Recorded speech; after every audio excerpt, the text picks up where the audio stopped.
Estimada irmã, estimado irmão, neste dia, presenteado e dádiva de Deus, nós queremos lhe convidar para um momento de nos aquietarmos na presença de Deus, para que Deus possa falar conosco, para que Deus possa nos conduzir com a sua palavra.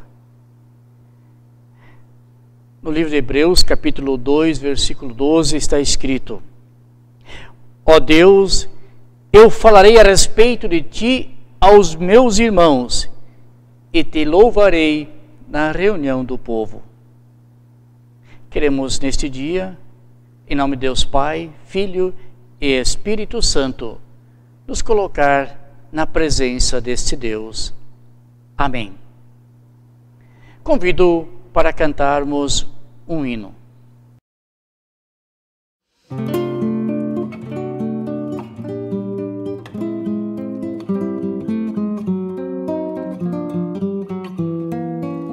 Os que confiam no Senhor são como um monte de Sião. Os que confiam no Senhor são como um monte de Sião, firmes para sempre permanecem, firmes para sempre no Senhor, firmes para sempre no Evangelho, firmes para sempre no amor. Os que confiam no Senhor,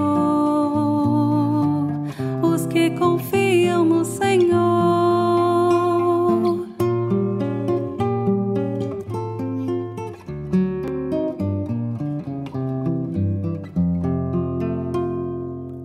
Os que esperam no Senhor, suas forças hão de renovar. Os que esperam no Senhor, suas forças hão de renovar. Sobem como águias para os montes, correm mesmo sem se fatigar. Engajados pelo Evangelho, querem suas vidas ofertar. Os que esperam no Senhor, os que esperam no Senhor.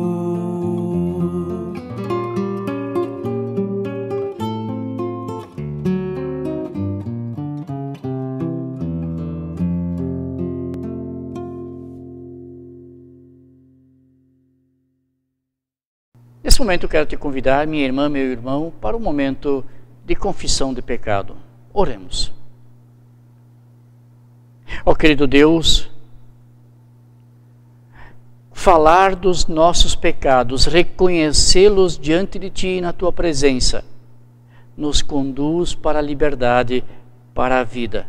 Nos conduz, Senhor, para perto de Ti e nos coloca também na eternidade. Ó amado Deus, em Tua presença reconhecemos que não temos vivido de acordo com a Tua santa vontade, nem temos vivido com a irmã e com o irmão da forma que Tu tens desejado e sonhado para conosco. A vivência do amor ao irmão e à irmã não tem sido aquilo que norteia a nossa vida, mas tem sido o egoísmo, o ódio, a inveja, a raiva, a divisão e também quando que irmão e irmã, um contra o outro, Senhor, se colocam para matar, para destruir, para afastar. Querido Deus, em Tua presença nós reconhecemos nesse dia a nossa culpa e o nosso pecado. Vem, Senhor, perdoa-nos e também, Senhor, nos coloca ao Teu lado, na qual aguardamos a ressurreição. Em nome de Cristo. Amém. Diante da nossa sincera confissão, nos diz a palavra de Crônicas, capítulo 7, versículo 14. Então, se o meu povo, que pertence somente a mim, se arrepender e abandonar os seus pecados e orar a mim, eu os ouvirei no céu e perdoarei os seus pecados. Essa é a palavra para todo homem e toda mulher que com sinceridade confessa o seu pecado e dele se arrepende. Amém. Queremos ter um momento de oração. Ó amado Deus, Tu nos deste a vida, Tu nos cuidaste. Este novo dia, Senhor, te pertence. Te pedimos, conduze-nos conforme o Teu querer. Afasta de nós todo perigo, afasta de nós tudo aquilo que, Senhor, nos faz ficar distante de Ti, do irmão e da irmã. Por isso, Senhor Deus, neste dia nós nos colocamos em Tua presença para que a Tua palavra fale conosco, a Tua palavra, Senhor, transforme a nossa vida. Derrama, Senhor, o Teu Santo Espírito sobre nós. Em nome de Cristo. Amém. Convido para um hino, nos preparando para a pregação da palavra de Deus.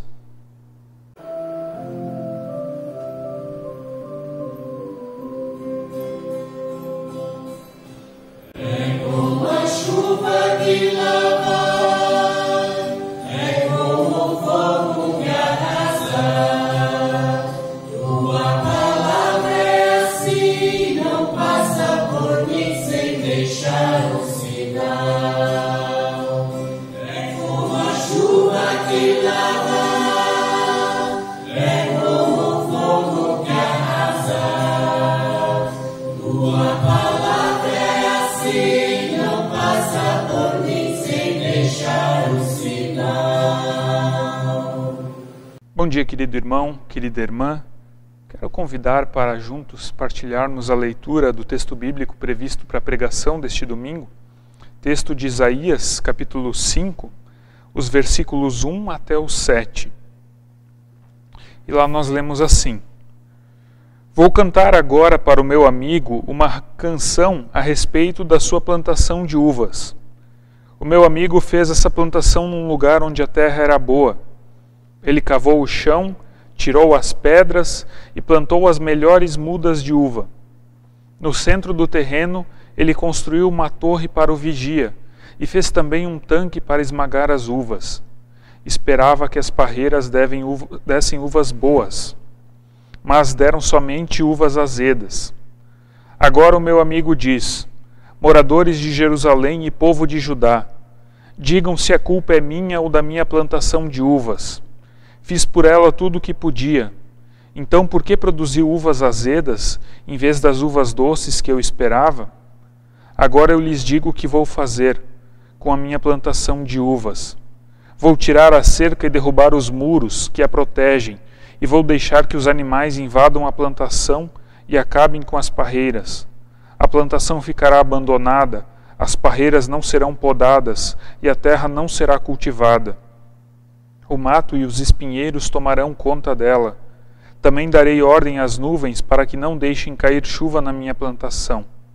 A plantação de uvas do Senhor Todo-Poderoso, as parreiras de que Ele tanto gosta, são o povo de Israel e o povo de Judá. Deus esperava que eles obedecessem à sua lei, mas Ele os viu cometendo crimes de morte. Esperava que fizessem o que é direito, mas só viu as suas vítimas gritando por socorro. Até aqui a palavra do profeta. Que a graça do nosso Senhor Jesus, o amor de Deus o Pai e a comunhão do seu Espírito Santo sejam conosco. Amém. O profeta, ele escreve uma canção que fala a respeito de um homem que preparou a terra, escolheu um lugar adequado, fez tudo possível para plantar uma plantação de uvas. Ele não só preparou a terra, como construiu uma torre para vigiar, como também escolheu mudas boas, a fim de que aquela plantação pudesse produzir os melhores frutos possíveis. Ele realmente se dedicou, como um bom agricultor, como um bom lavrador, fez tudo aquilo que estava ao seu alcance, esperando então o momento onde ele poderia colher as uvas, talvez para fazer um bom vinho ou um suco de uvas. mas quando chegou o tempo da colheita, ele constatou que as uvas que foram colhidas da sua plantação eram azedas. Elas não eram doces como deveriam ser. Mesmo que as mudas tinham sido escolhidas, muito bem escolhidas, a terra tinha sido preparada, cercas, muros, uma torre foi construída. Ou seja, aquele homem de fato zelou pela plantação de uvas. Ele não deixou ela abandonada, ele a protegeu, ele a cuidou, ele estava lá sempre vigiando, guardando, ansioso para colher apenas uvas doces. Mas ele só colheu uvas amargas. E então, as pessoas que estão ouvindo essa canção, elas devem julgar a causa desse agricultor, desse lavrador. Afinal de contas, ele fez tudo aquilo que ele podia, tudo aquilo que estava ao seu alcance, e as uvas saíram amargas. De quem é a culpa pelas uvas serem amargas? É do agricultor? É do homem que se empenhou e trabalhou pela plantação? Ou a culpa não é da própria plantação, das próprias parreiras? De quem é a culpa? Por que as coisas ficaram desse jeito? Por que o fruto é amargo? O agricultor está convicto de que ele fez o possível. Não é culpa dele, mas é consequência das próprias parreiras. E por isso ele decide que vai abandonar sua plantação. Ele não tem mais interesse nela, ele vai derrubar os muros, as cercas, vai deixar que ela seja invadida, se torne pasto para os animais, não vai mais podar, não vai mais tirar o mato, vai deixar o mato tomar conta. Enfim, ele condena aquela plantação como uma plantação que ele não vai mais proteger, não vai mais cuidar, vai ficar largada à própria sorte, porque ela não produziu os frutos esperados. Esse texto aqui ele compara o povo de Deus com a plantação de uvas.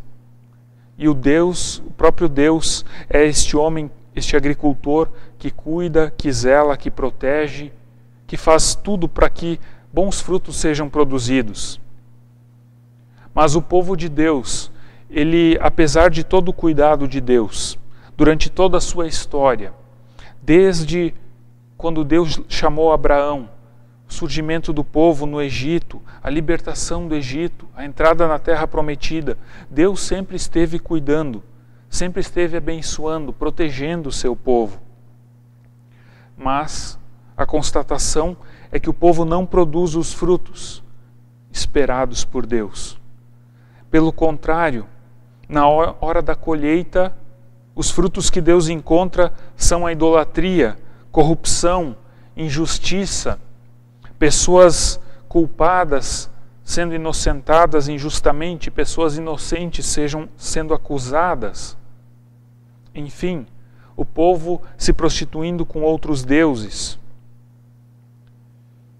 Como o povo de Israel não produz bons frutos, como essa videira não produz bons frutos, Deus, ele condena, ele age com juízo para com esse povo, permitindo que esse povo seja invadido, seja tomado pelo mato. De fato, como consequência pelo pecado e pela maldade do povo, Deus permitiu que um povo estrangeiro, um povo inimigo, viesse e invadisse a terra prometida, a terra que Deus mesmo havia dado para aquele povo, e levasse o povo para longe. O versículo 7 é que vai trazer de fato essa interpretação de que a plantação de uvas são o povo de Israel e o povo de Judá, e que Deus esperava que eles cumprissem a lei, mas eles não fizeram isso. Eles cometeram crimes de morte, não fizeram aquilo que era certo. E Deus ouviu as vítimas da maldade gritando por socorro.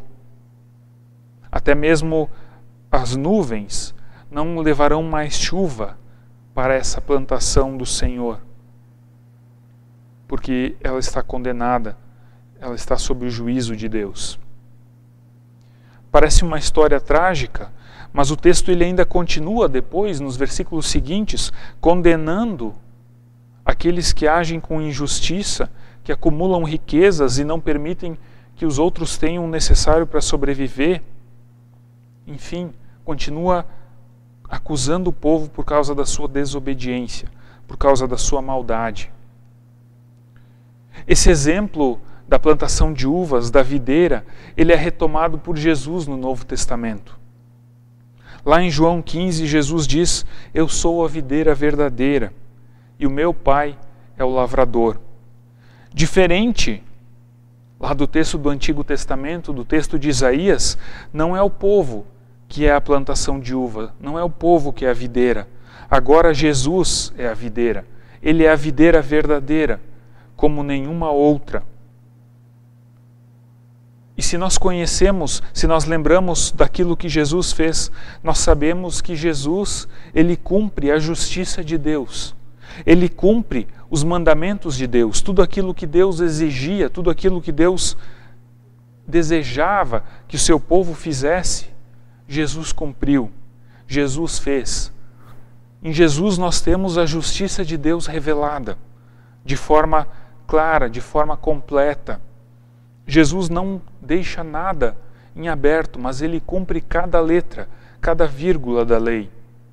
Nele, a justiça de Deus é plenamente cumprida.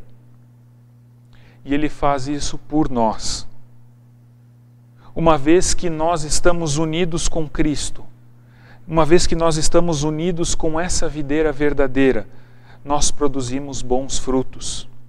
Diferente dos frutos daquela videira que o profeta Isaías se refere, os frutos que nós produzimos, unidos com Cristo, são frutos doces, suaves, agradáveis ao paladar. Mas aqui Jesus deixa muito claro que apenas permanecendo nele, apenas estando nele, que é a videira verdadeira, nós que somos os ramos podemos de fato produzir alguma coisa. Sem Jesus nós não podemos fazer nada. E é assim que as nossas obras, as obras das nossas mãos, aquilo que nós fazemos para agradar, na tentativa de agradar a Deus, só pode ser de fato bom. Só é uma obra boa se nós fazemos ela unidos com Cristo, pela força que Cristo nos concede. Por nossas próprias forças, nós somos aquela videira braba, aquela videira que mesmo tendo sido cuidada por Deus, não produz frutos bons. Mas quando estamos unidos com Cristo, os frutos que nós produzimos são bons, são frutos agradáveis. E Jesus então, ele continua aqui falando, e ele fala de um mandamento que vai resumir todos os mandamentos de Deus. Um mandamento que diz assim, no versículo 12 do capítulo 15 de João: o meu mandamento é este: amem uns aos outros, como eu amo vocês. Este é o fruto que Deus esperava de Israel e de Judá lá no Antigo Testamento, o fruto do amor. Mas ele não colheu este fruto. Ele só colheu coisas ruins. Mas agora, ligados a Jesus, nós podemos produzir este fruto, o fruto do amor, porque Jesus Cristo é aquele que nos ensina a amar. Jesus mesmo diz: ninguém tem maior amor do que aquele que dá a vida pelos seus amigos. E Jesus fez isso por nós.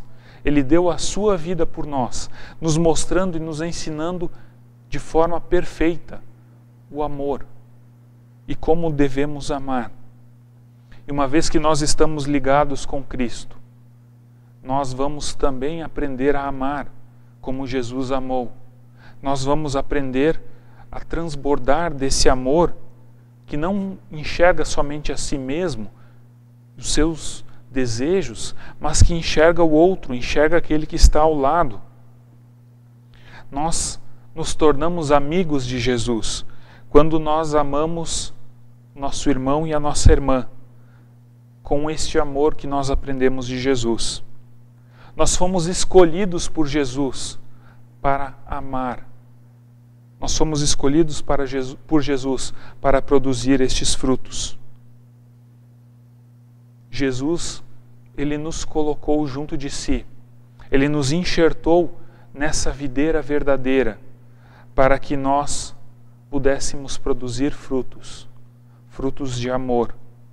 Amor que enxerga as pessoas e que por isso vai contra a injustiça, vai contra a idolatria, vai contra a corrupção, mas produz aquilo que agrada a Deus.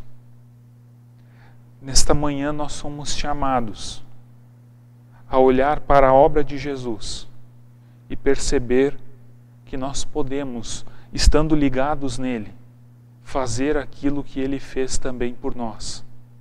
Nós podemos fazer isso pelo próximo. Que Deus te motive e te incentive a amar o próximo como Jesus te amou, porque esse é o desafio da nossa vida cristã. Que Deus te abençoe nesse dia. Amém. Em resposta à pregação que nós ouvimos, convido a confessarmos a nossa fé com as palavras do Credo Apostólico.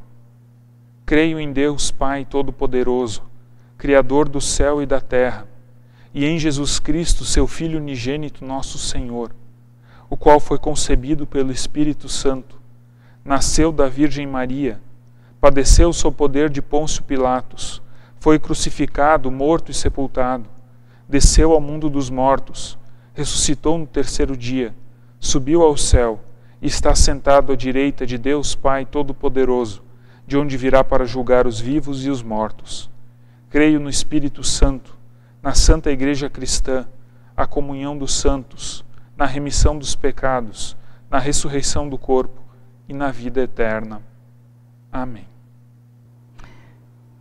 Quero lhe convidar para, nesse momento, colocarmos os nossos pedidos, colocarmos a nossa vida nas mãos de Deus, orando e intercedendo pelo mundo e pelas pessoas. Oremos. Ó querido Deus, nós te agradecemos porque a Tua palavra vem e nos limpa e nos regenera. Ó Senhor Deus, dá-nos sempre a Tua palavra para nos transformar. Essa semana que temos pela frente, Deus, possamos estar animados, motivados com esta Tua palavra que aqui ouvimos. Ó Senhor Deus, como Tua igreja também colocamos todas as pessoas doentes e aflitas, as pessoas que estão em tratamento médico, as pessoas que estão hospitalizadas e as pessoas que também estão em sua residência, se recuperando em tratamento médico. Por isso, Deus, que Tu possas estar conduzindo a vida dessas pessoas, acalmando o coração, preenchendo elas também com a Tua palavra. Usa as nossas mãos, as nossas vidas, para também cuidarmos dessas pessoas. Aos aflitos e angustiados também, Deus, acalma o coração. As pessoas que perderam seus entes, que estão com a tristeza do luto, também, Senhor, as consola com a certeza da vida eterna, a certeza da ressurreição dentre os mortos. Ó amado Deus, também te pedimos pelo nosso país, conduza as autoridades, te pedimos pela nossa igreja também sabedoria e discernimento à pastora presidente Silvia, ao nosso pastor sinodal Afonso, para que também façam com alegria e bom ânimo o cuidado da Tua igreja, querido Deus. E queremos colocar, Senhor, tudo aquilo que nos pesa, tudo aquilo, Senhor, que também nos faz ficar angustiado, bem como aquilo que nos traz alegria. Nos derramamos diante de Ti, orando, Senhor, em conjunto, a oração que Tu nos ensinou. Pai nosso que estás no céu, santificado seja o Teu nome. Venha o Teu reino. Seja feita a Tua vontade, assim na terra como no céu. O pão nosso de cada dia nos dá hoje e perdoa-nos as nossas dívidas, assim como nós também perdoamos aos nossos devedores. E não nos deixes cair em tentação, mas livra-nos do mal, pois teu é o reino, o poder e a glória para sempre. Amém. Recebamos também a bênção de Deus para este dia. Que o Senhor Deus te abençoe e te guarde. Que o Senhor Deus faça resplandecer o seu rosto sobre ti e tenha misericórdia de ti. Que o Senhor volte o seu rosto para ti e te dê a paz hoje e para todo sempre. Amém. Tenhamos uma abençoada semana e que Deus conduza as nossas vidas. Amém.